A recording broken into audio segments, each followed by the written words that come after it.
Hello everyone, Akul Arora this side. And जैसा कि कल की वीडियो के अंदर हमने ये सीखा कि टाइम लीवरेज और मनी लीवरेज क्या होता है, नेटवर्क मार्केटिंग में एन ग्राफ क्या होता है, स्नोबॉल इफेक्ट क्या होता है, वैसे अब इस वीडियो के अंदर मैं आप लोगों को बताने वाला हूं कि स्टार्टअप अगर आपका करने का प्लान है, अगर बिजनेस या एंटरप्रेन्योरियल बोन आपके अंदर है, तो क्यों आपको नेटवर्क मार्केटिंग करना चाहिए। एंड इनफैक्ट स्टार्टअप करने से पहले आपको नेटवर्क मार्केटिंग में कम से कम 2-3 साल बिताने चाहिए।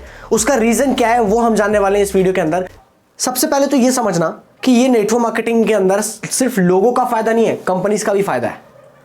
कंपनीज जो नेटवर्क मार्केटिंग कंपनीज होती है उनका भी बेनिफिट होता है। जैसे मान के चलो सैमसंग जो कंपनी है वो पहले एडवर्टीजमेंट करवाती है, जगह जगह होर्डिंग लगवाती है, जगह जगह उनके बैनर्स होते हैं, सोशल मीडिया पे ऐड होता है, उनका एक बजट डिसाइडेड होता है। वो पहले पैसा खर्च करती है, बाद में सेल आती है। पहले पैसा खर्च किया जाता है, बाद में सेल आती है। बट नेटवर्क मार्केटिंग में इसका उल्टा है। नेटवर्क मार्केटिंग में पहले सेल आती है, उसके बाद कमीशन डिस्ट्रीब्यूट होता है, उसके बाद लोगों को पैसा बांटा जाता है। यहां पर कंपनी का भी एक फायदा है कि पहले सेल आई तो पैसा बटा, ना कि पहले एडवर्टीजमेंट करवानी पड़ी, पहला पैसे खर्च करना पड़ा। ऐसे कुछ करने की जरूरत नहीं होती नेटवर्क मार्केटिंग के अंदर। बट अभी सबसे ज्यादा फायदा एक इंडिविजुअल का होता है, सबसे ज्यादा फायदा आपका और मेरा होता है। वो कैसे? वो ऐसे कि मान के चलो अगर आपने अपना स्टार्टअप शुरू कर भी दिया, आज आपने एक चॉकलेट की फैक्ट्री डाल दी। उस चॉकलेट की फैक्ट्री के अंदर रॉ मटेरियल का खर्चा, उसके अंदर सारी मशीनरी इक्विपमेंट का खर्चा, उसको बनाने का, उसका पेटेंशन, उसका सारा रेगुलेशन रजिस्ट्रेशन, उसके अंदर कॉस्टिंग, लेबलिंग, पैकेजिंग, ट्रांसपोर्टेशन, सारा का सारा खर्चा आपने कर कर मान लो एक फैक्ट्री बना दी, एक फैक्ट्री डाल दी चॉकलेट की। बट चॉकलेट जब मार्केट में जाएगी तो एक बहुत बड़ा रिस्क है ना कि लोगों को पसंद आएगी या नहीं आएगी। अगर लोगों को पसंद ही नहीं आई तो क्या? अचानक से हो सकता है आपने 10-20 करोड़ रुपए वहां पर लगाया और लोगों को पसंद ही नहीं आई, वो पैसा एक बार में जीरो हो गया। ऐसे में नेटवर्क मार्केटिंग के अंदर आपका कोई भी रिस्क इन्वॉल्व नहीं होता है, क्योंकि ऑलरेडी वो प्रोडक्ट बना बनाया, टेस्टेड है, प्रूवन है, ऑलरेडी मार्केट में चल रहा है वो 20 साल, 40 साल, 50 साल से। तो लोगों को पता है कि भाई प्रोडक्ट बढ़िया है। वहां पर आपको प्रोडक्ट्स की रिसर्च करने की जरूरत नहीं पड़ी और आपको रिस्क उठाने की जरूरत नहीं है, क्योंकि already tested and trial method है। जिस कंपनी के साथ आपने हाथ मिलाया वो ऑलरेडी बहुत सालों से चल रही है यार, तो वहां पर आपका रिस्क इन्वॉल्व नहीं है।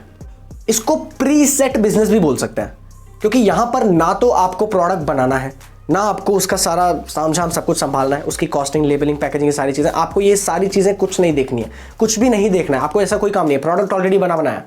आपका काम बस इतना है कि उस प्रोडक्ट को मार्केट तक लेकर के जाना, मार्केट में प्रमोट करना। 90% काम ऑलरेडी हो चुका है। इनफैक्ट मैं बोलूंगा 95% काम ऑलरेडी हो चुका है। बस 5% काम आपका है कि उस प्रोडक्ट को मार्केट तक पहुंचाना, और उसके बदले में कम से कम 70% तक कमीशन आपका होता है। मैं स्पेशली अपने बारे में बताऊं तो जिस ब्रांड के साथ मैं एसोसिएटेड हूं वहां पर 70% से ज़्यादा प्रॉफिट बांट दिया जाता है।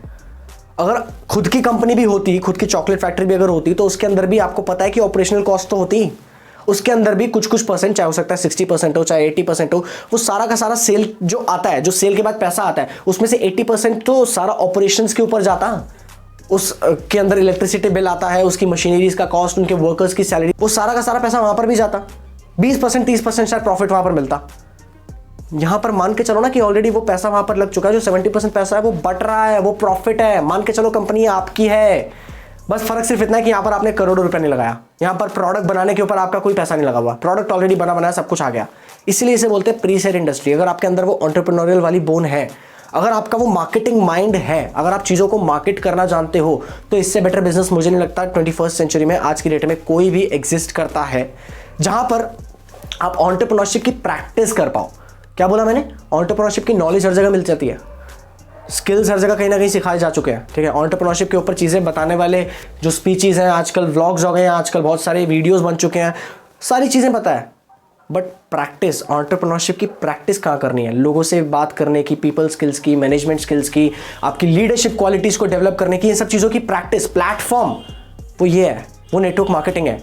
यहाँ पर आप जितना चाहे उतना प्रैक्टिस कर सकते हो, बिना किसी लागत के, बिना किसी भी लॉस के। एंड यहाँ से 2-3 साल काम करने के बाद, पैसा कमाने के बाद, स्किल्स एक्वायर करने के बाद, आप चाहो तो अपने स्टार्टअप में भी फिर जंप कर सकते हो। आप खुद का अपना बिजनेस शुरू कर सकते हो, अपना स्टार्टअप शुरू कर सकते हो, वहां से आप जितना चाहे उतना पैसा कमा सकते हो।